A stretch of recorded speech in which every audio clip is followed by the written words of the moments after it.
এই মানুষটা অপরাধী হতে পারে না, এই চেহারার মানুষ কোনোদিন অপরাধী হতে পারে না, এই মানুষ ভাগুরা গোলাম হতে পারে না। কারণ ওদের ধারণা ছিল গোলাম হয় কালা মানুষ, দেখতে পারো না গোলাম মানে আগে বাজারে বিক্রি হই। এই মানুষ তো চেহারায় গোলামের মতো মনে হয় না, পোশাকটাও মনে হয় না লোকটা গোলাম। এই লোকটা যা বলতেছে এটা হয়তো নিজের কারণে বলে। সবাই ডাক দেয়া বলে, না না আপনি ভাগুরা গোলাম না, আপনি তো গোলামই না, আবার ভাগুরা গোলাম কেমনে হন? বরং আপনার কাছ থেকে সবাই মিললে আমাদের দোয়া নেওয়া দরকার। চিৎকার মেরে কন্যা আল্লাহু আকবার। ওরা চেহারা দেখাই বুঝা ফেলাইছে লোকটা বড় আল্লাহওয়ালা। কারণ নবীদের চেহারায় ওর নূর চমকায়া দিছেন যিনি, তিনি কে? কয় তাইলে ভাগুরা গোলাম কে আছো? তাড়াতাড়ি নামো, নয়তো নৌকা ডুবে যাবে। কেউ কোনো কথা বলে না, রাও শব্দ করে না।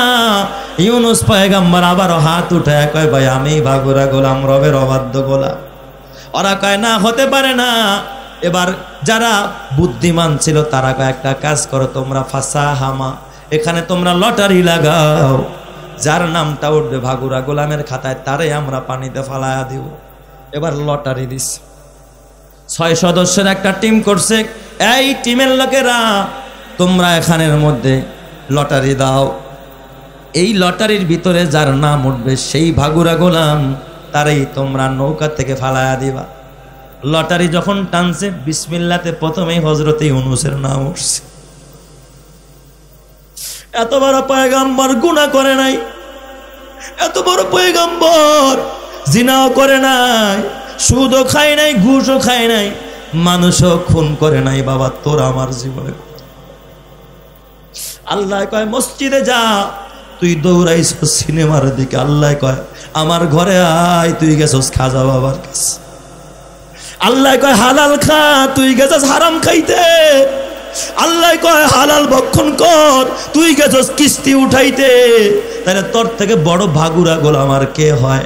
ইউনুস পয়গম্বর কোনো কবিরা গুনাহ করে নাই, কোনো শিরক করে নাই, কোনো মানুষও খুন করে নাই, শুধু ওহির অপেক্ষা করে নাই, আগেই রওনা করছে। এটাই ছিল তার আল্লাহর এ বাবা অসন্তুষ্ট হওয়ার বড় একটা কারণ। ইউনুস পয়গম্বরের নাম ওরা এবার প্রকাশ করে না। ওরা কয় না এই লটারি হবে না, আবার লটারি দাও। এই লোকটার মতো ভালো মানুষ এই নৌকার মধ্যে আর একটাও নাই। চিৎকার মেরে কন্যা আল্লাহু আকবার। ভাই এই লোকটার মতো ভালো মানুষ আর একটাও নাই। এরা যদি ফালায়া দাও মুহূর্তের মধ্যে নৌকা ডুবে যাবে, এরা ফালায়ও না। আবারও লটারি লাগাও, আবারও লটারি দেয়।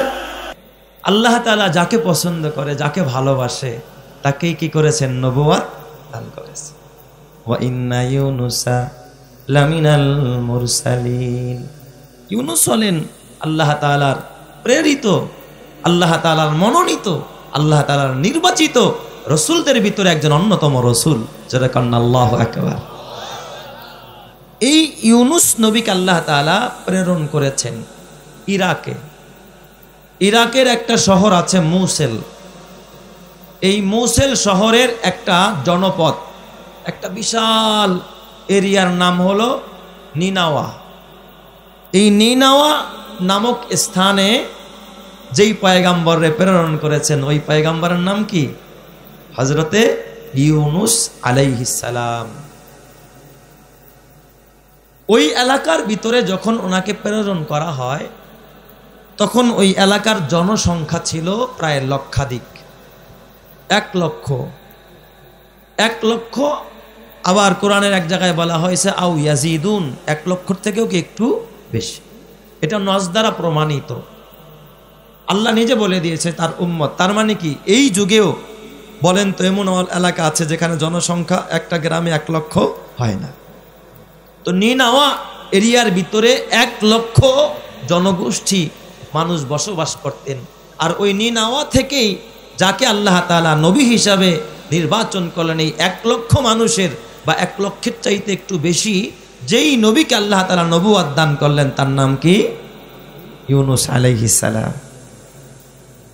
এই ইউনুস আলাইহিস সালামের ঘটনা আল্লাহ তাআলা সূরা আম্বিয়ার 87 নং আয়াতের মধ্যে আল্লাহ তাআলা কিভাবে ব্যক্ত করতেছেন দেখেন। আল্লাহর বলার ভঙ্গিটা দেখেন। আল্লাহ কয় ওয়াজান্নুন, হে নবী আপনি স্মরণ করেন নুনওয়ালার কথা। কার কথা? নুনওয়ালার কথা। আমাদের দেশে দেখবেন যে দুধ বেচে তারে দুধওয়ালা কয়, যে মাছ বেচে তারে কি কয়? মাছওয়ালা। যে কটকড়ির ব্যবসা করে কটকড়িওয়ালা, শাক বেচে শাকওয়ালা, ভ্যান চালায় ভ্যানওয়ালা, রিক্সা চালায় রিক্সাওয়ালা। আল্লাহ তাআলা হযরতে নূহ হযরতে ইউনুস পয়গম্বরের কথা বলতে গিয়া বলেন ওয়াজান্নুন, হে নবী স্মরণ করেন নুনওয়ালার কথা। কার কথা? নুনওয়ালার কথা। জু মানি ওয়ালা, যা মানি ওয়ালা, আর নুন অর্থ হলো মাছ। সুবহানাল্লাহ জোরে কোন সবাই। মাছওয়ালার কথা, তার মানে তিনি মাছের ব্যবসা করতেন। ঠিক বলে, তিনি কি মাছের ব্যবসা করতেন? হ্যাঁ, না না না, তিনি মাছের ব্যবসা করতেন তা না। আল্লাহ তাআলা এক জায়গার মধ্যে ইউনুসকে উপাধি দিলেন ওয়াজান্নুন, তিনি হলেন নুনওয়ালা মানে মাছওয়ালা। আরেক জায়গার ভিতর আল্লাহ তাআলা হযরতে ইউনুস পয়গম্বরে বলেন সাহিবুল হুত। দুটোটার অর্থ এক কিন্তু শব্দ ভিন্ন। আল্লাহর কোরআন বলে ফাসবির লিহুকমি রাব্বিকা ওয়ালা তাকুন কাসাহিবিল হুত। এই তোমরা ধৈর্য ধরো, ভালো করে ধৈর্য ধারণ করো, তবে ওই মাছওয়ালার মতো তোমরা হইও না। ওয়ালা তাকুন কাসাহিবিল হুত, তোমরা ওই মাছওয়ালার মতো অধৈর্য হয়ে যায়ও না। চিৎকার মেরে কন্না আল্লাহু আকবার। তাহলে সাহেবে হুত যিনি, সাহেবে আরে জান্নুন ও কি তিনি। মাছওয়ালা, নুন অর্থ মাছ, হুত অর্থ মাছ। তো হযরতে ইউনুস নবীকে মাছওয়ালা বলা হয়। আমাদের দেশে আমরা কি বলি, যেমন ইমাম সাহেব ইমামতি করে, এই জন্য তার সম্মানে সাহেব শব্দটা লাগাই, যে ইমামতি ওয়ালা উনি আর কি। তো মাছওয়ালা, টাকাওয়ালা, পদওয়ালা, এই বিভিন্ন ওয়ালাদেরকে আমরা সম্মানের সাথে তার ওই বিশেষ যে কাজ আছে সম্পৃক্ত করে তাকে আমরা সম্বোধন করি। ইউনুস আলাইহিস সালামের সাথে একটা মাছের এক ভয়ঙ্কর ঘটনা ঘটেছিল, যেই ঘটনা আল্লাহ তাআলা অতীত এবং ভবিষ্যতে অন্য কারো দ্বারা আল্লাহ তাআলা ঘটাই নাই, কোনো নবীর দ্বারাও সংগঠিত হয় নাই, কোনো মানুষের দ্বারাও হয় নাই, অতীতেও হয় নাই, সামনেও হবে না, কিন্তু একজনের দ্বারা এই ঘটনা ঘটাইছেন। তিনি কে? হযরতে ইউনুস আলাইহিস সালাম। এই জন্য তার উপাধি হয়ে গেছে কি? মাছওয়ালা। সুবহানাল্লাহ জোরে কোন সবাই। কি ওয়ালা? মাছওয়ালা। ওয়াজান্নুন, স্মরণ করেন নুনওয়ালার কথা, মাছওয়ালার কথা, ইউনুস পয়গম্বরের কথা। ইযহাবা মুগাদিবান ফাযান্না আল্লান নাকদিরা আলাইহি। ঘটনা শুরু হয়ে গেছে, খেয়াল করেন, গভীরভাবে মনোযোগ দেন। আল্লাহর পয়গম্বর ইউনুস আলাইহিস সালাম ওই ইরাকের মোসেল নামক শহরের নিনোয়া নামক এরিয়ায় তিনি ছিলেন ওই এলাকার নবী। একই যুগে আল্লাহ তাআলা এক এক গোত্রের কাছে এক এক দেশে এক একজন নবী পাঠাইতেন। ওই ইরাকের মোসেলের নিনোয়া নামক এলাকার ভিতরে যাকে নবী বানাইছেন তিনি ইউনুস পয়গম্বর। ইউনুস আলাইহিস সালাম যখন নবুয়ত পেলেন, এই জাতি গোষ্ঠীকে তিনি 1 লক্ষের ঊর্ধ্বে অধিক মানুষদেরকে তিনি কালিমার দাওয়াত, তাওহীদের দাওয়াত দিতে আরম্ভ করে দিলেন। চিৎকার মেরে কোন সুবহানাল্লাহ। অথচ এই 1 লক্ষের উপরে যারা ছিল তারা ছিল জালেম, এই জাতিটা ছিল মুশরিক, তারা শিরক করত। আপনারা বলেন শিরক করা সওয়াবের কাজ না গুনার কাজ? ছোট গুনাহ না বড় গুনাহ? আল্লাহর নবী বলেছেন আকবারুল কাবাইরি আরবাউন, সবচেয়ে বড় গুনাহ হলো 4টা। 1 নম্বর হলো আল ইশরাকু বিল্লাহ, আল্লাহর সাথে কি করা? শিরক করা। শিরক সবচেয়ে কি বড় গুনাহ। হযরত ইউনুস পয়গম্বর ওই ইরাকের ভিতরে মোসেল নামক এলাকায় নিনোয়ায় যখন তিনি দাওয়াত দিলেন লা ইলাহা ইল্লাল্লাহু ইউনুস নবিয়ুল্লাহ, এই কালিমার দাওয়াত যখন দিতেছিলেন, এই আমার স্বজাতির লোকেরা নিনোয়ার লোকেরা, মুসিলের লোকেরা, ইরাকের লোকেরা, তোমরা বলো আল্লাহ ছাড়া কোনো ইলাহ নাই, তোমরা গায়রুল্লাহকে ছাড়ো, এক আল্লাহকে ধরো, গায়রুল্লাহকে ত্যাগ করো, এক আল্লাহকে গ্রহণ করো, গায়রুল্লাহকে বর্জন করো, এক আল্লাহকে অর্জন করো, তুফলিহুন, তোমরা জান্নাতি হয়ে যাবে। সুবহানাল্লাহ। সব নবীদের দাওয়াত ছিল লা ইলাহা ইল্লাল্লাহ।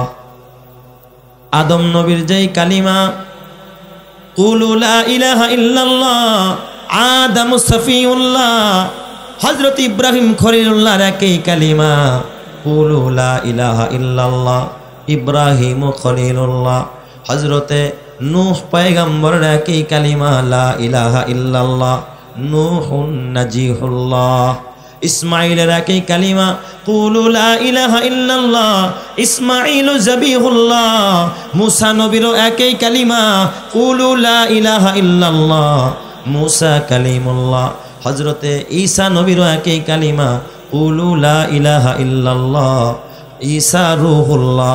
আপনার আমার নবীরও একই কালিমা কুলু লা ইলাহা ইল্লাল্লাহ, মুহাম্মাদুর রাসূলুল্লাহ। চিৎকার মেরে কান্না আল্লাহু আকবার। এই কালিমার কত দাম, কত ওজন, কসম আল্লাহর। আমার আগে হাসান জামিল সাহেব যে আলোচনা করতেছিলেন, হয়তো আমি ভাবছিলাম যে এইদিকে তিনি টাচ করবেন, ওয়ানাদাউল মাওয়াদিনাল কিসতা লিয়াউমিল কিয়ামা, তিনি কিন্তু এই আয়াত পড়েছিলেন। কিয়ামতের ময়দানে বান্দার আমলনামা যখন ওজন করা হবে, নেকের পাল্লা কিছুতে ভরতে পারবে না, কিছুতে ভরতে পারবে না। নবীজি কয় ওই দিন নেকের পাল্লা ভরে দিবে একটা কালিমা, একটা কালিমার এত ওজন হবে, এত ওজন হবে। সেই কালিমাটা হলো লা ইলাহা ইল্লাল্লাহ। সবাই বলেন না লা ইলাহা ইল্লাল্লাহ। যেই মানুষটা জবান দিয়া বেশি বেশি পড়বে লা ইলাহা ইল্লাল্লাহ, কিয়ামতের ময়দানে তার মিজানের পাল্লাটা, তার নেকের পাল্লাটা সব চাইতে ভারী হয়ে যাবে। চিৎকার মেরে কান্না আল্লাহু আকবার। কালিমার এত ওজন, এত দাম, এত দাম আর এত ওজন অন্য কিছুতে নাই। এই কালিমা যদি কেউ ইখলাসের সাথে, কেউ যদি বিশ্বাস কইরা এই জবান দিয়ে একবারও পড়ে, ওই মানুষটাকে জান্নাতি বানায়া দিবেন কে? আল্লাহ। কত বড় দামি একটা কালিমা। পড়েন না সবাই কালিমাটা কি? লা ইলাহা ইল্লাল্লাহ, লা ইলাহা ইল্লাল্লাহ, লা ইলাহা ইল্লাল্লাহ, লা ইলাহা ইল্লাল্লাহ। আল্লাহ ছাড়া কোনো ইলাহ নাই, গায়রুল্লাহকে ছাড়ো, এক আল্লাহকে ধরো। বলেন তো, মূর্তি যেমন গায়রুল্লাহ, আমার পীরও তেমন গায়রুল্লাহ, আমার বাবাও তেমন গায়রুল্লাহ, আমার মাও তেমন গায়রুল্লাহ, আমার দোকানও তেমন গায়রুল্লাহ, আমার নেতাও তেমন গায়রুল্লাহ, আমার জমিনও তেমন গায়রুল্লাহ, আমার মাজারও তেমন গায়রুল্লাহ, আমার পীর বাবাও গায়রুল্লাহ। একমাত্র আছেন যিনি, তিনি কে? আল্লাহ। আল্লাহকে বাদ দিয়া পীরের পূজা আরম্ভ করে, ইমানদার না বেঈমান? জান্নাতি না জাহান্নামী? একমাত্র বলেন ইবাদতের উপযুক্ত যিনি, তিনি কে? আরো জোরে বলেন না, তিনি কে? আল্লাহ। হযরত ইউনূস পয়গম্বর নিনওয়াবাসীকে দাওয়াত দিলেন, কুলু লা ইলাহা ইল্লাল্লাহ তুফলিহুন। এই কালিমা পড়ো, এই কথা বলো, আল্লাহ ছাড়া ইলাহ নাই। তোমরা যে বিভিন্ন গাছের পূজা করো, মাছের পূজা করো, চন্দ্রের পূজা করো, দেবদেবীর পূজা করো, এগুলোকে ছাড়ো, গায়রুল্লাহকে ছাড়ো, এক আল্লাহকে ধরো। ইউনূস নবী এই দাওয়াত একদিন আর 2 দিন, 1 ঘন্টা আর 2 ঘন্টা, 1 মাস আর 2 মাস, 1 চিল্লা আর 2 চিল্লা নয়, বরং 9টি বছর পর্যন্ত দাওয়াত দিয়েছেন। জোরে কোন সুবহানাল্লাহ। কয় বছর? 9 বছর। সব নবীরা দাওয়াত দিছে, কিন্তু বন্ধ করে নাই দাওয়াতি কাজ। নূহ পয়গম্বর দাওয়াত দিছে 950 বছর। কত বছর? 950 বছর। নূহ নবী 950 বছর দাওয়াত দিলেন। হযরতে ইউনূস পয়গম্বর তিনি দাওয়াত দিয়েছেন কয় বছর? 9 বছর। কয় বছর? সহিহ হাদিসের মধ্যে আসছে 9 বছর দাওয়াতি কাজ করছে। এই 9 বছরে একটা মানুষও কালিমা পড়ে নাই। 9 বছরে একটা মানুষও কি করতে পারে নাই? কালিমা পড়াইতে পারে নাই। আপনারা যদি দেওয়া হইতো একটা দায়িত্ব, আপনি যদি একদিনে যদি সফলতা না পাইতেন, পরের দিন আর এই কাজ করতেন? দাওয়াত দেই মানে না, দিয়া লাভটা কি? কিন্তু আল্লাহর পয়গাম্বর 9 বছর মেহনত করছে।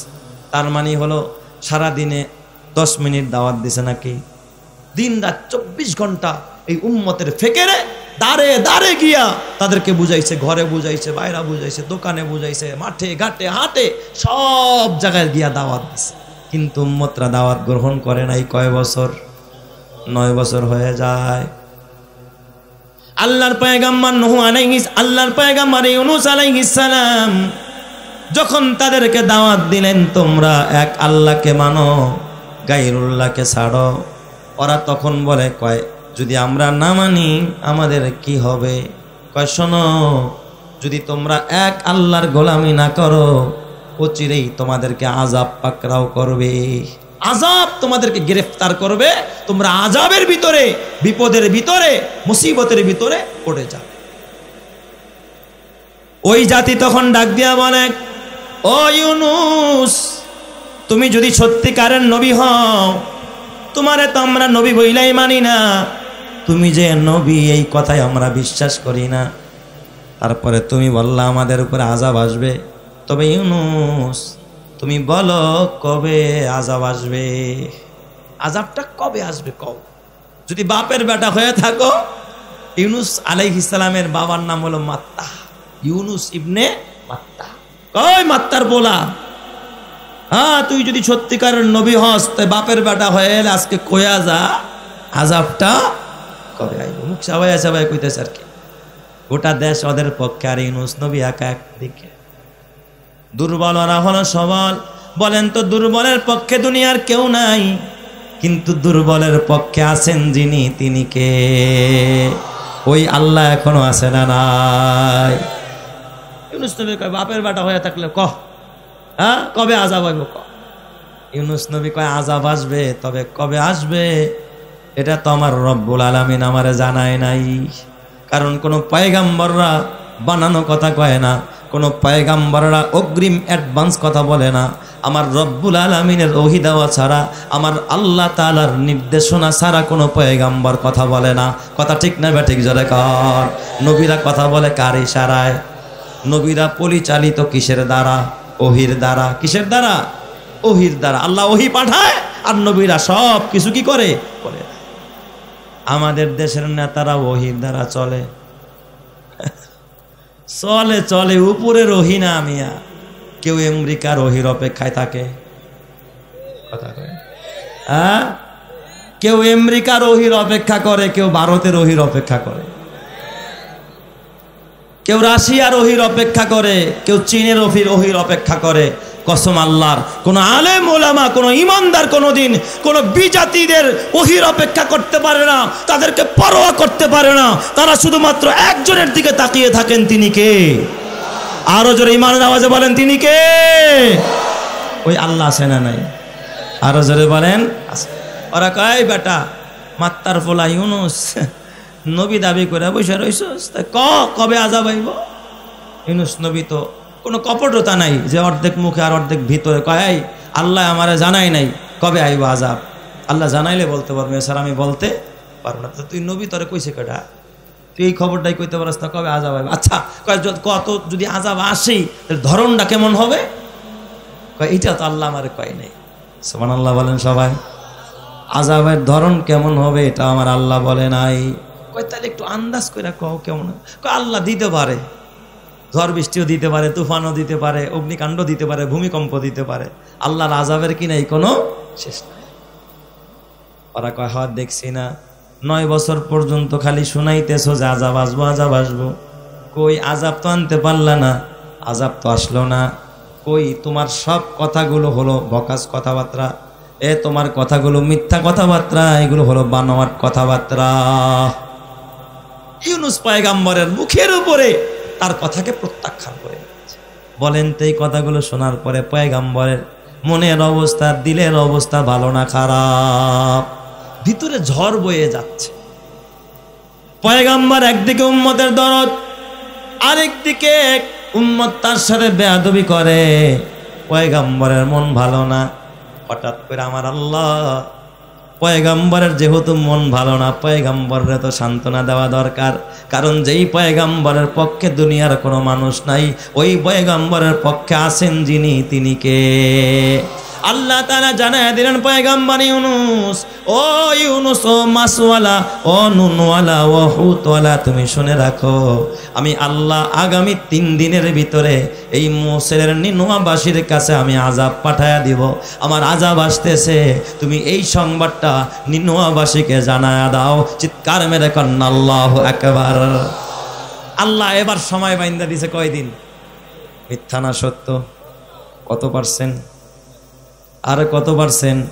কেউ যদি কয় 99% সত্য, 1% মিথ্যা, ইমানদার না বেঈমান? নবী ইউনূস বইলা দিছে, ওই শোনো, এতদিন না বলছিলা যে আযাব কবে আসবো, টাইম জানতে চাইছিলা, তো এবার টাইমটা যাই না, নাও, আযাব আসবো কয়দিন পর? 3 দিন পর। 3 দিনের সময় বাইন্দা দিস। ওরা এবার ভীত সন্ত্রস্ত হয়ে গেছে যে এতদিন এই মানুষটারে এত জ্বালাইলাম, এত প্যারা দিলাম, এত যন্ত্রণা দিলাম, মানসিক যন্ত্রণা, শারীরিক যন্ত্রণা, কথার যন্ত্রণা, বিভিন্ন রকমের পেরেশানিতে ফেলাইলাম, কোনোদিন আযাবের টাইম বলে নাই। 9 বছর পরে যেহেতু আজকে 3 দিনের টাইম দিয়েছে, অতএব মনে হয় আযাব এসেও যেতে পারে। ওদের ভিতরে একটু কিছু কিছু ভয় ঢুকে গেছে। রাতের বেলায়, দিনের বেলায় ইউনূস পয়গাম্বর এই সংবাদ দিলেন যে 3 দিন পরে আযাব আসবে। ওরা রাতের বেলায় বৈঠকে বসছে, সব 1 লক্ষ মানুষ জড়ো হয়ে গেছে যে এতদিন ইউনূস আযাব আসবে বলেছে, কিন্তু কেমনে আসবে, কখন আসবে, কোনো টাইম বেঁধে দেয় নাই। এখন তো ইউনূস 3 দিনের টাইম বেঁধে দিয়েছে। ইউনূসের টাইম বেঁধে দেওয়ার পর আমরাও দেখতেছি আকাশের মধ্যে কালো কালো কি যেন ঘোরাফেরা করতেছে। আল্লাহু আকবার কোন সবাই? আকাশের মধ্যে যেন কি কালো কালো অদ্ভুত ঘোরাফেরা করতেছে, কি যেন মেঘের মাঝে কি যেন দৌড়ায়, কালো ধোঁয়ার মতো কি যেন এদিক সেদিকে দৌড়ায়। ওদের ভিতরে ভয় ঢুকে গেল। ওরা এবার পরামর্শে বসলো, কি করা যায়, কি করা যায়। এই দিক দিয়ে ইউনূস পয়গাম্বর দিনের বেলায় এই ঘোষণা দিছে, রাতের বেলায় মনে মনে চিন্তা করে, 9 বছর দাওয়াত দিলাম, তারা দাওয়াত গ্রহণ করলো না। আমি তাদেরকে আযাবের ভয় দেখাইলাম, তাও তারা মানলো না। আজকে 3 দিনের কথা বললাম, এখন তারা আমার প্রতি ক্ষিপ্ত হয়ে গেছে, ক্ষুব্ধ হয়ে গেছে যে আযাবে যদি আমরা মরি, তরে আগে মাইরা ছাড়ুন। কথা কয় না কে? যে মারতে আসে তারও তো মরার ভয় আছে, আছে না নাই? ইউনূস নবী চিন্তা করলেন, তাইলে এই জাতি ভালো হবে না, এই এলাকায় থাকাটা আমার জন্য নিরাপদ মনে করি না।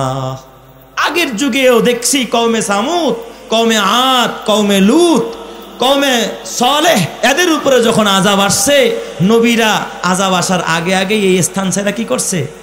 চলে গেছে। হযরতে নূহ পয়গাম্বর যখন বললেন বন্যা আরম্ভ হবে, নূহ নবীকে আল্লাহ আমার বাঁচার রাস্তা কি?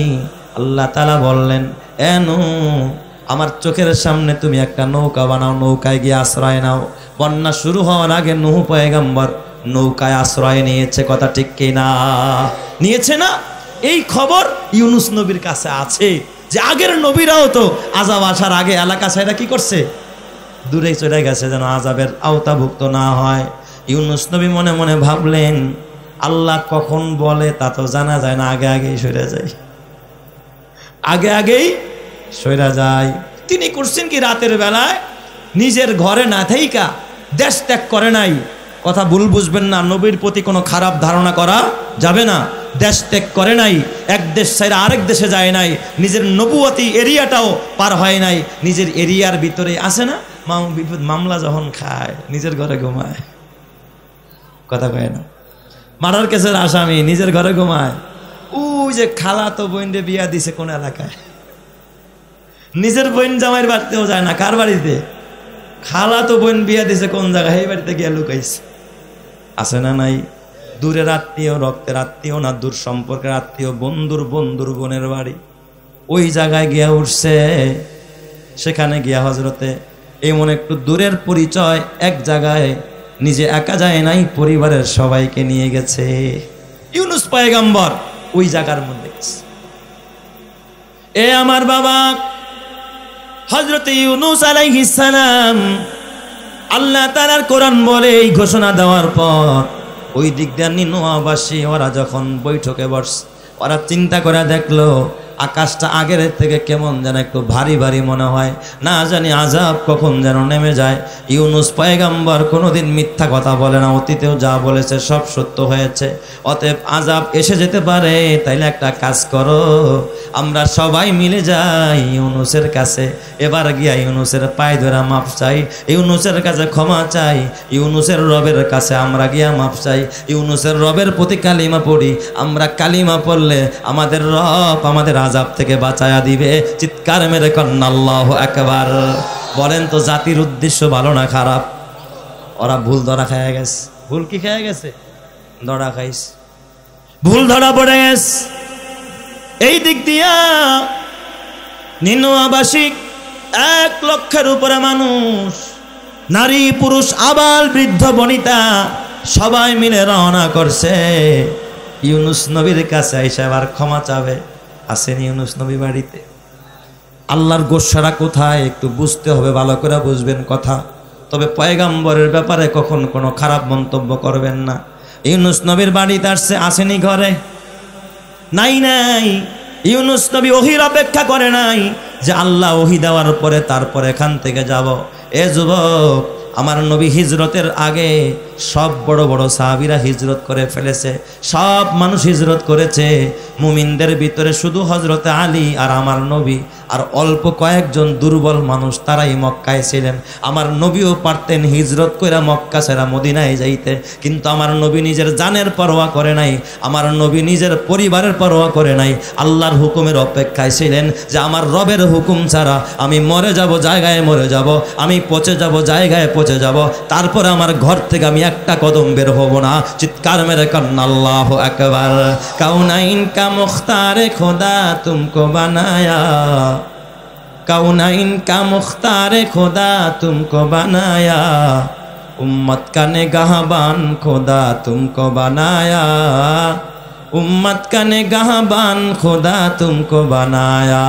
ओ फ़ख्र जहाँ फ़ख्र ज़मा फ़ख्र उमम है, ये आहद बेमी में शाहे लो हो कलम है, ये आहद बेमी में शाहे लो हो कलम है।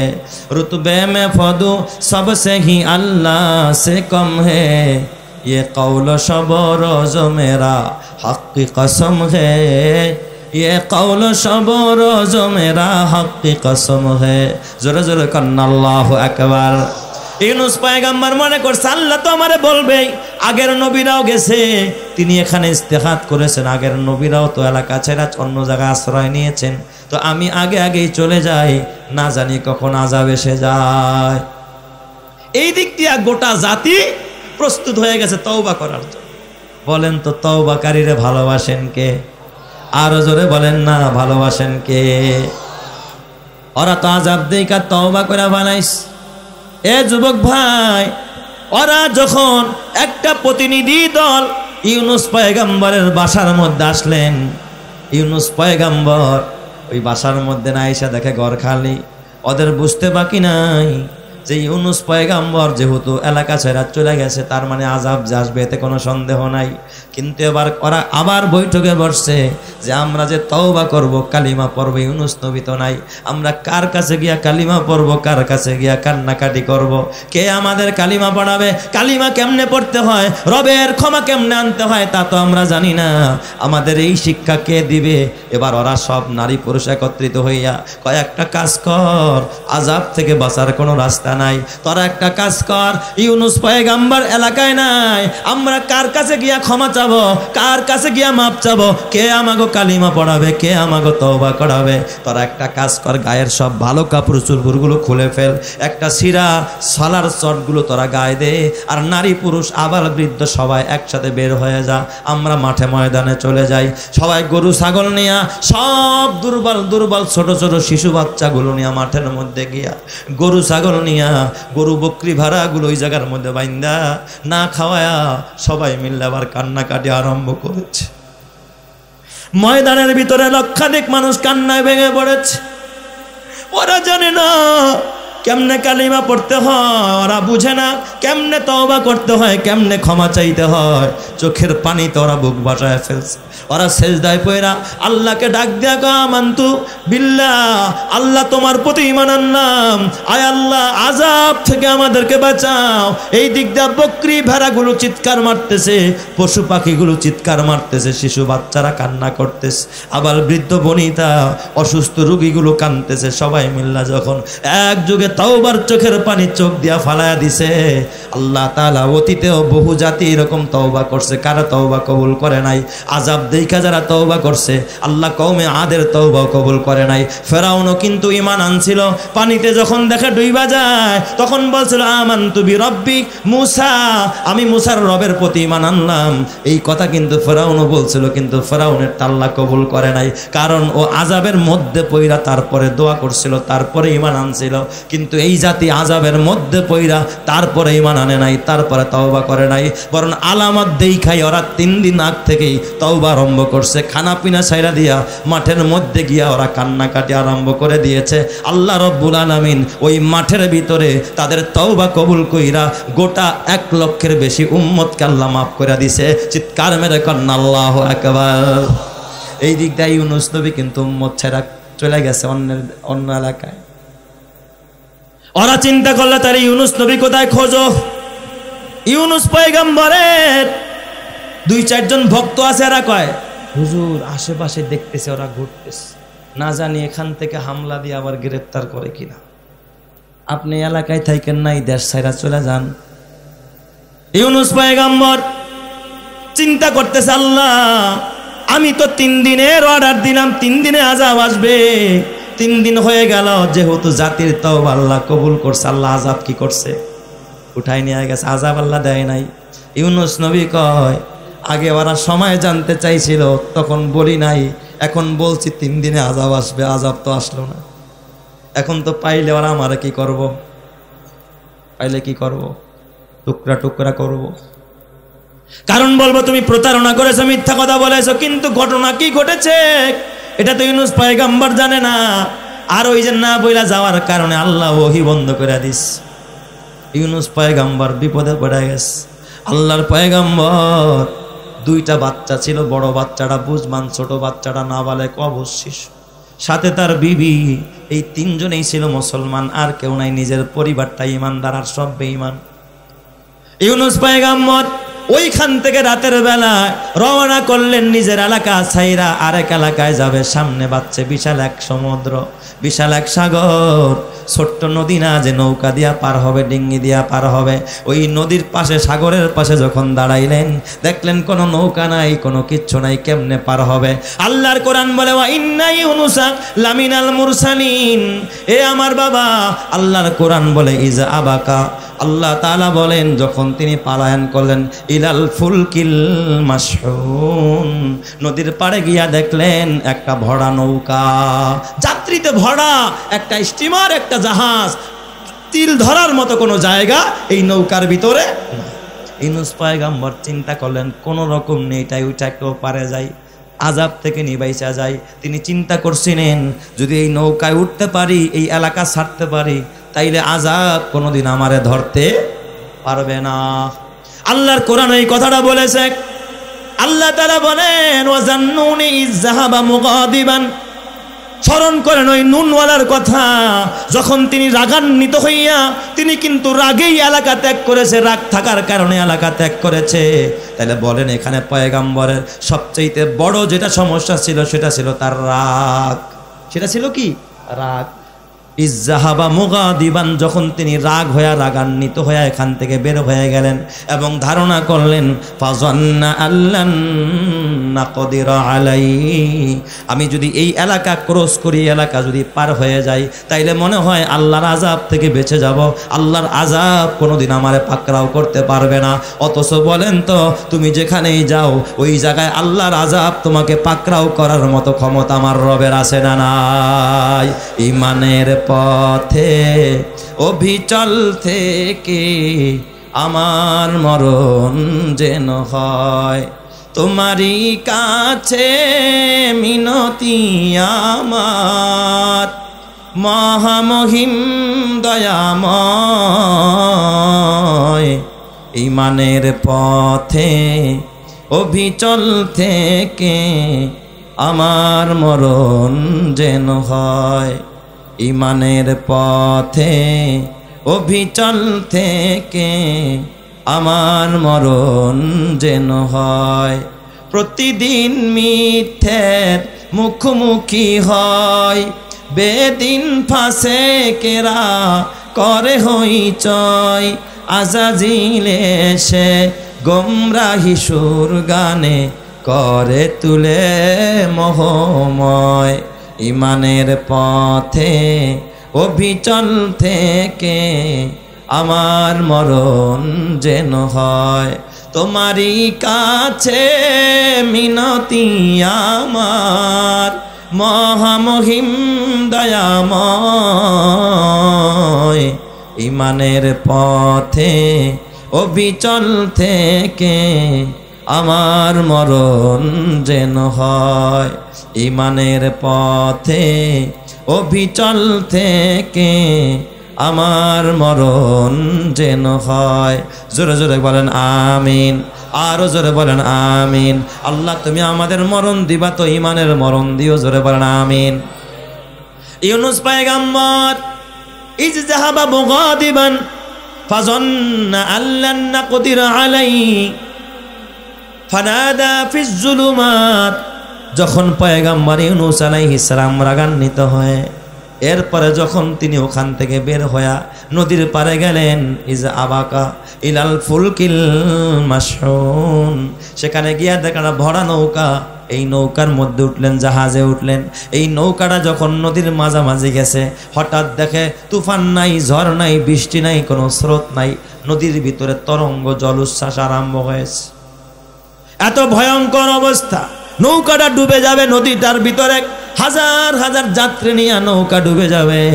ওই এলাকার ভিতরে একটা প্রথা ছিল, তাদের ভিতরে একটা আকীদা ছিল যে যদি কোনো ভাগুরা গোলাম, মালিকের অবাধ্য কোনো গোলাম যদি নৌকায় উঠে, নৌকা তখন চলে না, বন্ধ হয়ে যায়, বিপদ ঘটে, অ্যাক্সিডেন্ট ঘটে, দুর্ঘটনা ঘটে। এটা ছিল তাদের আকীদা। হঠাৎ দেখে নৌকা ঘুরতে যে সামনে চলে না, আবার জল উচ্ছ্বাস বাতাস নাই। ওরা কয় ব্যাপারটা কি, ঢেউ নাই কোথাও, তরঙ্গ নাই, কিন্তু নৌকা কেন এত নড়াচড়া করে? বুঝেছি নৌকাটা ডুবে গেলে হাজার মানুষ বিপদে পড়ে যাবে। একজন লোক ডাক দিয়ে বলল, এ নৌকার আরোহীরা, হাজার মানুষের জীবন বাঁচাও। যদি এখানে কোনো অপরাধী গোলাম থাকো, যে গোলাম অপরাধ করেছ, মালিকের অবাধ্য গোলাম, যে মালিকের কাছে না বইলা ভাগুরা গোলাম, মালিকের না বইলা যেই গোলাম পালায়ন করো, এমন কোন গোলাম যদি নৌকার ভিতরে থাকো, জাহাজে থাকো, দয়া করে মায়া করে পরিচয় দাও, নৌকা থেকে নেমে যাও, অন্যথায় নৌকা ডুবে যাবে, হাজার মানুষের জীবন নষ্ট হয়ে যাবে। হযরতে ইউনুস পয়গম্বর নৌকার এক কোনায় বিবি বাচ্চাগুলো নিয়ে ওই জায়গার ভিতরে ইউনুস পয়গম্বর তখন ইবাদতে মত্ত ছিলেন, রবের সাথে ধ্যানমগ্ন ছিলেন। ইউনুস পয়গম্বর মনে মনে আল্লাহ, আমি তো আমার মালিকের অনুমতি ছাড়া পলায়ন করতেছি, আমি তো আমার মালিকের ওহির অপেক্ষা করি নাই। আমার আল্লাহ তো আমারে বলে না, ইউনুস রে এই এলাকা ছেড়ে অন্য এলাকায় চলে যা। আল্লাহ বলে না, আমি তো আল্লাহর অনুমতি ছাড়া, পারমিশন ছাড়া আমি যাইতেছি। অতএব আমার মতো ভাগুরা গোলাম, আমার মতো হতভাগা গোলাম আর কেউ হতে পারে না। এ যুবক যারা এখনো নামাজ পড়স না, লেখা রাখ তুই একটা ভাগুরা গোলাম। যেই যুবকটা আল্লাহর হুকুম মানুষ না, লেখা রাখ তুই আল্লাহর একটা ভাগুরা গোলাম। আল্লাহ কয় তুই মসজিদে যা, তুই কস না আমি খেতে যাবো। তার মানে আল্লাহ কয় একদিকে যা, তুই যাস আরেক দিকে। মুয়াজ্জিন ডাকে হাইয়া আলাস সালাহ, হাইয়া আলাল ফালাহ, তুই কস না আমি দোকানে যাবো, আমি চাকরিতে যাবো, আমি এটা করবো ওটা করবো, তুই আল্লাহ ডাকে সাড়া দেস না। তার মানে তুই একটা ভাগুরা গোলাম। হযরত ইউনুস ডাক দিয়া কয়, এ ভাইয়েরা, এই নৌকার ভিতরে আমি ছাড়া ভাগুরা গোলাম কেউ নাই, মালিকের অবাধ্য গোলাম আর কেউ নাই। তোমরা সবাই মিলে আমারে পানিতে ফেলে দাও, আমি এই বড় অপরাধী। সবাই মিল্লা যখন ইউনুস পয়গম্বরের চেহারার দিকে তাকাইছে, সবাই ডাক দিয়া বলে, এই মানুষটা অপরাধী হতে পারে না যার চেহারার মধ্যে নূর চমকে। এই মানুষটা অপরাধী হতে পারে না, এই চেহারার মানুষ কোনোদিন অপরাধী হতে পারে না। এই মানুষ ভাগুরা গোলাম হতে পারে না, কারণ ওদের ধারণা ছিল গোলাম হয় গো কালা মানুষ, দেখতে পারো না, গোলাম মানে আগে বাজারে বিক্রি হই। এই মানুষ তো চেহারায় গোলামের মতো মনে হয় না, পোশাকটাও মনে হয় না লোকটা গোলাম। এই লোকটা যা বলতে সেটা হয়তো নিজের কারণে বলে। সবাই ডাক দেয়া বলে, না না আপনি ভাগুরা গোলাম না, আপনি তো গোলামই না, আবার ভাগুরা গোলাম কেমনে হন? বরং আপনার কাছ থেকে সবাই মিললে আমাদের দোয়া নেওয়া দরকার। চিৎকার মেরে কন্যা আল্লাহু আকবার। ওরা চেহারা দেখাই বুঝা ফেলাইছে লোকটা বড় আল্লাহওয়ালা, কারণ নবীদের চেহারায় ওর নূর চমকায়া দিছেন যিনি, তিনি কে? কয় তাইলে ভাগুরা গোলাম কে আসো? তাড়াতাড়ি নামো, নয়তো নৌকা ডুবে যাবে। কেউ কোনো কথা বলে না, রাও শব্দ করে না।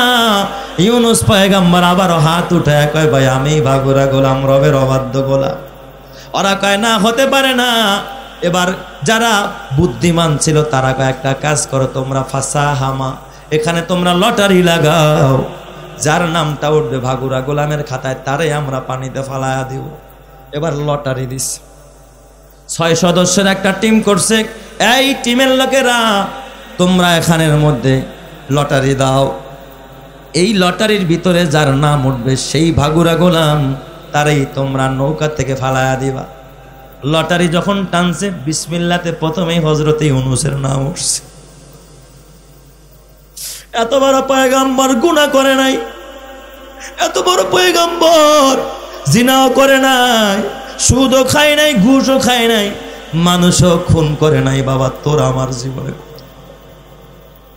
আল্লাহ কয় মসজিদে যা, তুই দৌড়াইছ সিনেমার দিকে। আল্লাহ কয় আমার ঘরে আয়, তুই গেছস খাজা বাবার কাছে। আল্লাহ কয় হালাল খা, তুই গেছস হারাম খাইতে। আল্লাহ কয় হালাল ভক্ষণ কর, তুই গেছস কিস্তি উঠাইতে। তাহলে তোর থেকে বড় ভাগুরা গোলাম আর কে হয়? ইউনূস পয়গম্বর কোনো কবিরা গুনাহ করে নাই, কোনো শিরক করে নাই, কোনো মানুষও খুন করে নাই, শুধু ওহির অপেক্ষা করে নাই, আগেই রওনা করছে। এটাই ছিল তার আল্লাহর এ বাবা অসন্তুষ্ট হওয়ার বড় একটা কারণ। ইউনূস পয়গম্বরের নাম ওরা এবার প্রকাশ করে না, ওরা কয় না এই লটারি হবে না, আবার লটারি দাও। এই লোকটার মতো ভালো মানুষ এই নৌকার মধ্যে আর একটাও নাই। চিৎকার মেরে কন্যা আল্লাহু আকবার। ভাই এই লোকটার মতো ভালো মানুষ আর একটাও নাই। এরা যদি ফালায়া দাও মুহূর্তের মধ্যে নৌকা ডুবে যাবে, এরা ফালায়ও না। আবারও লটারি লাগাও, আবারও লটারি দেয়। এ যুবক ভাই, ও বুড়া বাবা, ও আমার পর্দারের মা, মাগো জীবনে কত গুনাহ করলাম মা, আল্লাহর ভয় দিলের মধ্যে নাই। একটু চিন্তা করো, কবরে যেতে হবে। নবীরা পারে নাই থাকতে, তুমিও থাকতে পারবা না।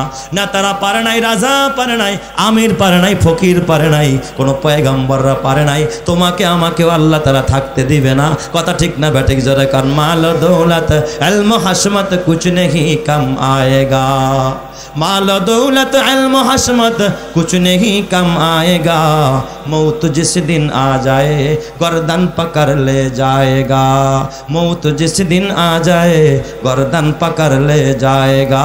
अल्लाह তুমি আমাদেরকে হেফাজত করো, জোরে কান আমিন। আবারও লটারি দিছে, আবারও তার তৃতীয়বার কয় এটাও হবে না, আবার লটারি দাও।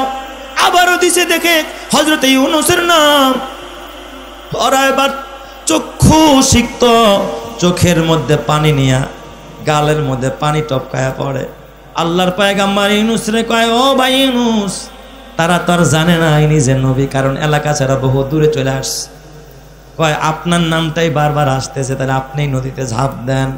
ইউনূস পয়গম্বর কয় আমি ঝাঁপ দিব না, কারণ আমি ঝাঁপ দিতে গিয়া যদি আমি মারা যাই তাহলে আমি আত্মহত্যার খুনি হয়ে যাব।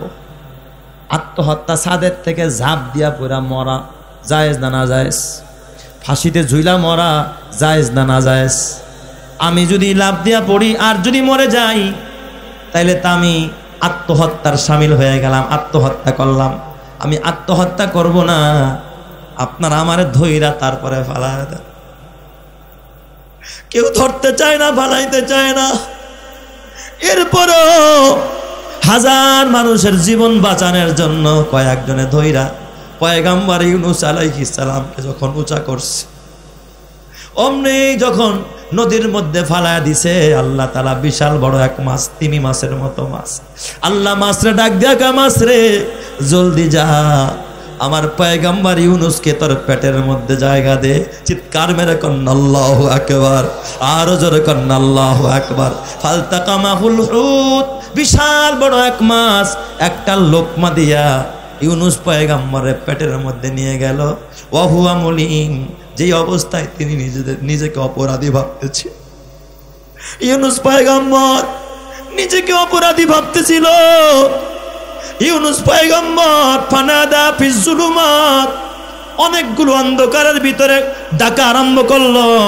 অনেকগুলো অন্ধকার বলতে তিনটা অন্ধকার, একটা হলো রাতের অন্ধকার, আর একটা হলো পানির অন্ধকার, আর একটা হলো মাছের পেটের অন্ধকার। এই তিন অন্ধকারের ভিতরে ফানাদা ফিজ জুলুমাত আল্লাহ ইলাহা ইল্লা আনতা সুবহানাকা ইন্নী কুনতু মিনাজ জালিমিন। আয় আল্লাহ, তুমি বড় পবিত্র, সত্তা তুমি ছাড়া কোনো রব নাই। আল্লাহ, আমি বড় জালেম, আমি নিজের উপরে জুলুম করছি। অকপটে তাসবিহ পড়া আরম্ভ করলো ইউনুস পয়গম্বর।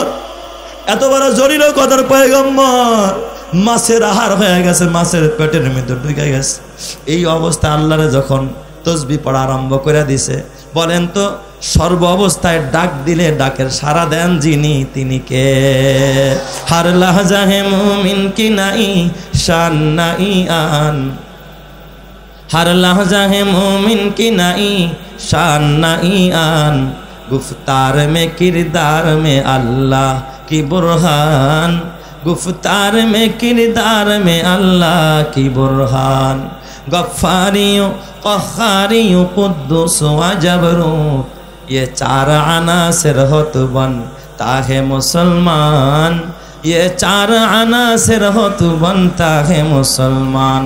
उल्फत में बरा बर के वफा हो के जाफा हो, हर चीज़ में लज्जत है अगर दिल में मज़ा हो, हर चीज़ में लज्जत है अगर दिल में मज़ा हो।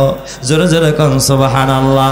यूनुस पैगम्बर डाक दिया कह ला इलाहा इल्ला अंता सुबहानका इन्नी कुन्तु मिनाज जालिमीन। ইউনুস নবী এই তাসবিহ পড়তে দেরি, ডাকতে দেরি, আল্লাহ তাআলা একটা সেকেন্ডও দেরি করে নাই ডাকের সাড়া দিতে। চিৎকার মেরে কন্না আল্লাহু আকবার। আল্লাহ যদি খালি কইতো ইউনুস একটু দেরি করো, মাছে খাইছে আমি দেখছি, আমি ডুবুরি বাহিনী পাঠাই, 2 মিনিট অপেক্ষা করো। বলেন তো 2 মিনিট মাছের পেটে পানির নিচে বাইচা থাকার মতো সুযোগ আসেনি? সুযোগ নাই। আল্লাহ তাআলা সাথে সাথে ডাকে সাড়া দিয়া দিলেন। একদিন আর 2 দিন নয়, মাছের পেটে ইউনুস পয়গম্বর, ওই মাছের পেটের ভিতরে 40 দিন পর্যন্ত এই মাছের পেটে মাছ তারে নিয়ে সমুদ্রের গভীরে চলে গেছে। সমুদ্রের কূলে না, বড় মাছ নদীর পারে থাকে না, সমুদ্রের অতল গভীরে হযরত ইউনুস পয়গম্বর ওই মাছের পেটের ভিতরে, ইউনুস নবী সমুদ্রের গভীরে মাছের পেটের ভিতরে, তিনি তখন বৈশা বৈশা একটাই মাত্র জিকির, লা ইলাহা ইল্লা আনতা সুবহানাকা ইন্নী কুনতু মিনাজ জালিমিন। এই তাসবিহটা কয়দিন পড়ছে? 40 দিন। 40 দিন পর্যন্ত পড়ছে। আল্লাহর পয়গম্বর ইউনুস, আল্লাহ তাআলা মাছরে ডাক দেখা, মাছরে আমার পয়গম্বরের পেটে নিবি, তবে আহার বানাইস না, হজম করিস না, আমার পয়গম্বর যেমন আছে তেমনই রাখিস। বলেন তো কুদরত কার? আল্লাহ যে পানির নিচে মাছের পেটে মানুষকে 40 দিন বাঁচাইতে পারে, এটা বানানো গল্প নয়, নাট্যমঞ্চের কাহিনী নয়, খোদার কোরআন থেকে বলছে রে বাবা। বিশ্বাস করলে মুমিন, বিশ্বাস না করলে বেঈমান। কথা ঠিক কিনা? কয়দিন? 40 দিন পর্যন্ত মাছের পেটে। এই দিক দিয়া আল্লাহ তাআলা ইউনুস পয়গম্বরের দোয়া কবুল করলেন। ফাস্তাজাবনা লাহু ওয়া নাজ্জাইনাহু মিনাল গাম্মি ওয়া কাযালিকা নুনজিল মুমিনিন। আল্লাহ তাআলা মাছরে ডাক দিয়া কয়, মাছ এবার আমার পয়গম্বর ইউনুসরে নিয়া আর পানির গভীরে থাকতে হবে না। ও মাছ, তুই যা ওই চরের পাশে বালুকাময় জায়গা, ওই জায়গার মধ্যে নিয়ে আমার পয়গাম্বর ইউনুসকে তুই তোর মুখ থেকে বের করে দে, গলৎকরণ করে দে, বের করে দে, বমির মতো প্রায় ফেলে দে। মাছ দেখবেন অনেক সময় তিমি মাছ লাফ দিয়া নদীর পারে উঠা যায়। এই তিমি মাছের মতো বিশাল মাছ একটা ঝোঁকের সাথে এই বালুকাময় প্রান্তরে উঠে গেছে। আর বমি করার মতো যে অগ দেয়, অগ দেওয়ার সাথে সাথে ইউনুস পয়গাম্বর, সামনে ছিল উত্তপ্ত বালু, মরুভূমির বালু, ওই বালুর মধ্যে ইউনুস পয়গাম্বর রে আহত অবস্থায়, অসুস্থ অবস্থায় ওই বালুর মধ্যে ইউনুস পয়গাম্বর রে মাছে ফালায়া, সাথে সাথে মাছ আবার পানির মধ্যে চলে গেছে। চিৎকার মেরে করেন আল্লাহু আকবার। বলেন তো ইউনুস নবী সুস্থ না অসুস্থ? আগে ছিল এক অবস্থা, এখন ভিন্ন আরেক বিপদ। কি বিপদ? বালু উত্তপ্ত, ওই দিক দিয়া আবার রৌদ্রের প্রখরতা, মরুভূমি, প্রচন্ড গরম। ইউনুস নবীর মনে হয় যেন চামড়াগুলো পড়ে যাবে। আল্লাহ তাআলা ওই জায়গার ভিতরে একটা লতা গাছ তৈরি করে দিলেন, লাউ গাছের মতো। এমন একটা গাছ আল্লাহ উঠাইয়া দিলেন, ওই গাছ চতুর্দিক দিয়া বাইতেছিল আর ইউনুস নবীর ছায়া দিতেছিল। আল্লাহু আকবার জোরে কান সবাই, আরো জোরে কান আল্লাহু আকবার। শুধুমাত্র ছায়া দেয় তা না, আল্লাহ তাআলা ডাক দিয়া কয় ফাস্তাজাবনা লাহু, আমি আমার ইউনুসের ডাকে সাড়া দিয়া দিলাম। ওয়ানাজ্জাইনাহু মিনাল গাম্মি, তার যত চিন্তা ছিল, পেরেশানি ছিল, সব দূর করলাম। কেমনে দূর করল? আল্লাহ তাআলা গাছ দিয়া ছায়া দিলেন। এবার খাবার দরকার, আল্লাহ ওই লতার ভিতর থেকে এ বাবা এক জাতীয় ফল বের করে দিলেন। এমন ফল ইউনুস নবী ওই শুয়া শুয়া ওখান থেকে হাত দিয়া ফলটারে মুখের মধ্যে ঢুকাইতেছিল। একটা ফল মুখে দেওয়ার সাথে সাথে তার শরীরের ভিতরে পুরা এনার্জি ফিরে আসলো। ইউনুস পয়গাম্বর সাথে সাথে সুস্থ হয়ে গেল। চিৎকার মেরে করেন আল্লাহু আকবার। শুধু সুস্থ হলো তা না, এবার পানি দরকার। ইউনুস নবী দেখে মরুভূমি, হঠাৎ কোত্থেকে যেন স্তনে ভরপুর একটা ছাগল আইসা ইউনুস নবীর সামনে এবারে এমন ভাবে বসছে, মনে হয় যেন ছাগলে বলতে চায় যে আপনি আমার দুধ পান করেন। ইউনুস পয়গাম্বর হাতের মধ্যে স্তনের দুধগুলো টাইনা টাইনা পান করতেছিল। এইভাবে একদিন আর 2 দিন নয়, 7 দিন পর্যন্ত ইউনুস পয়গাম্বরে গাছের ছায়া দিয়া, গাছের ফল খাওয়ায়া আর ছাগলের দুধ পান করায়া আল্লাহ ওই জায়গার ভিতরে পয়গাম্বর ইউনুসকে আল্লাহ তাআলা সুস্থ করে দিয়েছে। চিৎকার মেরে করেন আল্লাহু আকবার। এ আমার বাবা, এই ঘটনা থেকে আমাদের কি বুঝার, আমাদের শিখার কি, আমাদের নেওয়ার মতো কি? ইউনুস পয়গাম্বর ওই যে 9 বছর পর্যন্ত দাওয়াত দিছে, কিন্তু হাল ছাড়ে নাই। বলেন তো, হাল না ছাড়ার কারণে এই দিক দিয়ে আল্লাহ তাআলা যখন তারা সুস্থ বানায় দেয়, ইউনুস পয়গাম্বর আল্লাহ তাআলা ওহী পাঠায় দিয়া ডাক দেয়া কয়, ইউনুস এবার আর এখানে থাকা যাবে না, একটু পরে তুমি নদীর পারে যাও। নদীর পারে গিয়া দেখবা একটা নৌকা আসবে, এই নৌকায় উঠা আবার নদীর ওপারে যাও। ইউনুস নবী যখন নদীর নৌকায় উঠছে, উঠা দেখে ওই নৌকার ভিতরে এক কর্নারে তার বিবি তার জন্য অপেক্ষায় আছে। চিৎকার মেরে করেন আল্লাহু আকবার। আসার পথে সন্তান হারায় ফেলছিল, নদীর ওপারে গিয়া নামছে। নামার পর হঠাৎ দেখে এক জায়গায় এক লোক, জেলে মানুষ, ডাক দিয়া কয়, ভাই রে, এ ভাই, এই যে 2টা সন্তান আমরা পেয়েছি, তাকে ওই নদীর পারে আমরা তাদেরকে এখানে এনেছি, এটা কার সন্তান? ইউনুস নবী কাছে গিয়া এই সন্তানরা দৌড়ায় এসে বাবারে জড়ায় ধরছে, আব্বা আপনি এতদিন কোথায় ছিলেন? এই দিক দিয়া বিবিরেও পাইছে, সন্তানরেও ফেরত পাইছে। ওই দিক দিয়া যখন কওমের কাছে গেছে, সমস্ত কওম আইসা একযোগে, ইউনুস নবীর এলাকার ভিতরে আর কোনো কাফের নাই। ওই যে লক্ষাধিক মানুষ ছিল সব মুসলমান, একযোগে সবাই মুসলমান হয়ে গেছে। এবার ইউনুস পয়গাম্বরের 100% উম্মত কালিমা পড়েছে। চিৎকার মেরে করেন আল্লাহু আকবার। এটা কিসের ফসল? এটা কিসের ফসল? ওই যে 9 বছর দাওয়াত দিছে, কবুল হয় নাই, কিন্তু কবুল হয়েছে পরীক্ষার পরে। কথা ঠিক না বেঠিক? জোরে কন। এ আমার বাবা, এই জন্য আমরা বিপদে হাল ছাড়বো না, আমরা হাল ধরে রাখবো।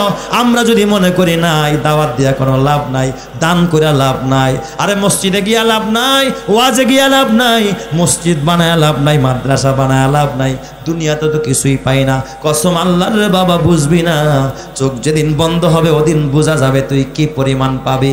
এত পাবি রে যুবক, এত পাবি যেটা দুনিয়ায় তুই কোনোদিন কল্পনাও করতে পারবি না।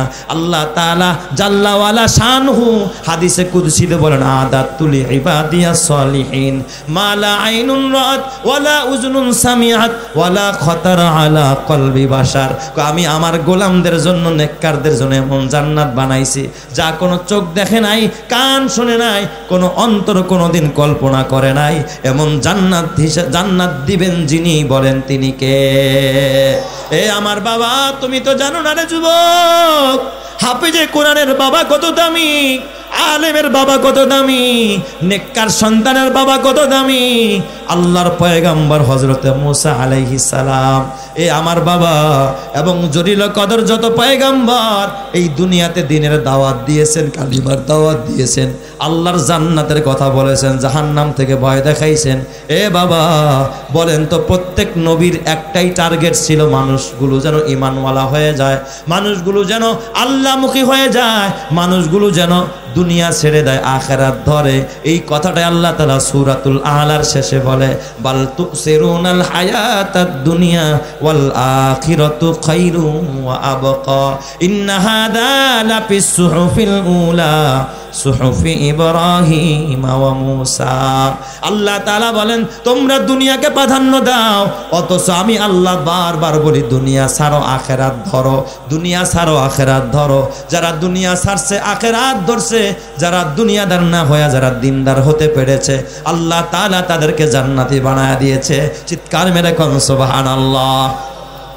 এই জন্য আমার বাবা, নিজে হয়তো দিনদার হতে পারো নাই, সন্তানকে দিনদার বানাইতে পারো নাই, নিজে আলেম হতে পারো নাই, সন্তানকে আলেম বানাইতে পারো নাই, অন্তত নিয়ত করো যে একটা দিনদারের সাথে সম্পর্ক করে খোদার কবরে যাইবা, একটা মসজিদ বানায়া কবরে যাইবা, একটা মাদ্রাসা বানায়া কবরে যাইবা। তোমার বানানো ঘরে যদি কেউ গুনাহ করে, গুনার ভাগ তোমার কবরে যাবে। তোমার বানানো ঘরে যদি কেউ নেক করে, নেকের ভাগ তোমার কবরে যাবে। এ আমার বাবা, ওই বাবার জীবন ধন্য যেই বাবা একটা হেফজখানা বানায়া তারপরে কবরে যায়। এই যে হাফেজে কোরআন পাগড়ি নিয়ে গেল, সর্বপ্রথম 10 জন, এরপরে 40 জন জাহান্নামী মানুষকে সুপারিশ করে খোদার জান্নাতে নিয়ে যাবে। তোমার ঘরে টিভি দেখে 24 ঘন্টা, গুনাহ তোমার আমলনামায় যায় 24 ঘন্টা। কিন্তু তোমার বানানো ঘরে, মাদ্রাসায়, এতিমখানায়, হেফজখানায় যদি 24 ঘন্টা কোরআন পড়া হয়, তাহাজ্জুদ পড়া হয়, বলো তো এই ইবাদতের সওয়াব আল্লাহ তাআলা তোমার আমলনামায় কিয়ামতের ময়দানে পাঠায়া দিবে। এই জন্য বাবা, দান করবি তো করবি, এমন জায়গায় দান কর যেই জায়গায় দান করলে তোর আমলনামায় নেকি হয়। ঘরে দিছো এটাও দান, কিন্তু টিভি কিনছো এটাও দান, ওটা গুনার রাস্তায় গেছে। এ বাবা, ছেলেরে হুন্ডা কিনা দিছো, গুনাহ করে, এটাও দান, কিন্তু এটা গুনার রাস্তায় গেছে। এতিমরে দিছো খায়া তারপরে কোরআন পড়ে, এটা নেকের রাস্তায় গেছে। ঘর বানায়া দিছো কোরআন পড়ে, এটা নেকের রাস্তায় গেছে। কিয়ামতের ময়দানে এতিমরা সুপারিশ করবে, আলেমরা সুপারিশ করবে। মাঝে মাঝে অনেক হাফেজে কোরআনকে দেখা যায় কবরস্থানে গিয়া কাঁদে। আমার জীবনে বাবা আমি দেখেছি নিজের চোখে, আমার মিরপুরে কালসি কবরস্থানে আমি একদিন বের হয়েছি, আমার এক কমিটির লোক মারা গেছে, জানাজা দিয়া। এবার যখন আমি বাসায় ফিরবো, ফিরার পথে পিছনের গেট দিয়া বের হব, হঠাৎ দেখি ওই হাজার ভিড়ের মধ্যে একটা ছোট্ট বাচ্চা মাদ্রাসার ছাত্র একটা কবরের পাশে মোনাজাত দিয়া কাঁদতেছে। আমি চিন্তা করলাম, আহার এই বাচ্চাটা কে, কি তার পরিচয়, এই কবরের মধ্যে কে ঘুমায়, একটু একটু খবর নেওয়া যায়। কিছুক্ষণ অপেক্ষা করলাম, দেখি আর মোনাজাত শেষ হয়েছে। গলাটার মধ্যে হাত দিয়ে জিজ্ঞাসা করলাম, বাবা তোমার নাম কি? কয় হুজুর আমার নাম সালমান। আমি বললাম, সালমান কি করো? কয় হুজুর পাশের এতিমখানায় পড়াশোনা করি, সেখানে নাজেরা পড়তেছি, কোরআন শরীফ দেখা পড়ি। আমি বললাম, সালমান তুমি কার কবরে দাঁড়ায় দোয়া করলা? এটা কার কবর? তুমি কার জন্য এইভাবে চোখের পানি ফালায় কাঁদলা? এই কথা বলতেই দেখি সে একটু কাজুমাজু করতেছে, ছুটে যাইতে চায়, বলতে চায় না। আমি বললাম, বাবা বলো, এখানে লজ্জার কিছু নাই, এটা কার কবর? বলতে চায় না। আমার সাথে আরো কিছু লোক ছিল, বললাম তাহলে একা একা বলো। আমি একটু আগায় নিয়ে গেলাম, বলো বাবা কার কবর? ছেলেটাই দেখি চোখের পানি টলমল করে, কয় হুজুর এটা আমার বাবার কবর না, আমার মার কবরও না। কয় তাহলে কার কবরে তুমি এভাবে কাঁদলা? তোমার বাড়ি কোথায়? কয় হুজুর আমার বাড়ি গাজীপুরে। তাহলে এই কালসি কবরে এখানে কার জন্য কাঁদনা? কয় হুজুর শুনেন, আমার বাবা নাই, আমার বাবা গাজীপুর এক কবরস্থানে ঘুমায়, আমার মাও গার্মেন্টস কর্মী। হুজুর আমি এতিমখানায় পড়ি, আমার মা 6 মাস পর একবার আসে, একটু খবর নেয়। কিন্তু এই মাদ্রাসার বোর্ডিং খরচ, আমার চিকিৎসার খরচ, আমার পড়াশোনার খরচ সব বহন করতে এক হাজি সাহেব, এই পাশের এলাকায় তার বাড়ি ছিল। ওই হাজি সাহেব গত মাসে ইন্তেকাল করেছে, এটা ওই হাজি সাহেবের খবর। হুজুর আমার গায়ের জামাটা ওই হাজি সাহেব নিজে দেখে আমার চয়েস করে বানায় দিছে, আমার পায়ের জুতাটা ওই হাজি সাহেবের দেওয়া। হুজুর আমার সব খরচ এই হাজি সাহেব বহন করত। আজকে 1 মাস ধরে কবরে গেছে, আমার আর খবর নেওয়ার মতো আর কেউ নাই। হুজুর এই জন্য আমার বাবার কথা অতটা মনে পড়ে না, যতটা আমার কান্না আসে আমার এই হাজি সাহেবের জন্য। এই জন্য মাঝে মাঝে আর শুক্রবার দিন বিকেল বেলা আমি হাজি সাহেবের কবরের পাশে দাঁড়ায় দাঁড়ায় একটু কাঁদি। এ আমার বাবা, ছেলেরে আলেম বানাইতে পারস তাই কবরে গিয়া কাদার মানুষ নাই, কিন্তু জানোস না তোর কবর যখন হবে এলাকার ভিতরে এই মাদ্রাসার একটা এতিম কই আর ওই কাকাই তো সবসময় আমাকে খবর নিত, বোর্ডিং এর চাউল দিত, আলেম ওলামাকে ভালোবাসতো, মসজিদ মাদ্রাসায় বেশি বেশি আসতো। মাঝে মাঝে গিয়া যদি একটা এতিম তোর কবরের পাশে দাঁড়ায় চোখের পানি ফালায় মালিকরা একটা ডাক দেয়, আরো সে আজিমটা কাঁপতে থাকে। আল্লাহ তাআলা এই আলেমের চোখের পানির বরকতে, এতিমের কান্নার বরকতে আল্লাহ তাআলা তোর কবর আযাব মাফ করে দেয়। এটা তোর জন্য বাবা জান্নাতে যাওয়ার ওসিলা।